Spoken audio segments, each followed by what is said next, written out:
আসসালামু আলাইকুম। আমার প্রাণপ্রিয় ভক্তগণ ভিউয়ার্স, আশা করি সকলেই ভালো আছেন।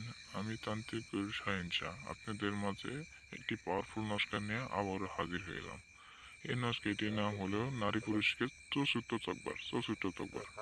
আপনি এই বশীকরণ করতে পারবেন। আপনি এই স্কিমটি একিয়ে কাগজে ভিত্তিতে লিখে যে কোনো দিন আগুনে পুড়িয়ে দিবেন, আল্লাহর রহমতে কাজ হবে। কাজ যদি করতে পারেন তাহলে ভালো, আর যদি কাজ না করতে পারেন আপনি বিপরীত বা আপনার উল্টো হতে পারে। তার কারণে আমার স্ক্রিনে দেওয়ার নম্বর আছে, আমার সাথে যোগাযোগ করে নেবেন। আল্লাহর রহমতে আমি কাজটি করে দিব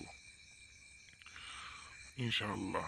আর আমার চ্যানেলটি যদি ভালো লেগে থাকে তাহলে অবশ্যই সাবস্ক্রাইব করে দিবেন, পাশে থাকার জন্য বেল আইকনটা বাজিয়ে দিবেন, লাইক শেয়ার করে দিবেন, অন্যজনকে দেখার সুযোগ করে দিবেন। আসসালামু আলাইকুম।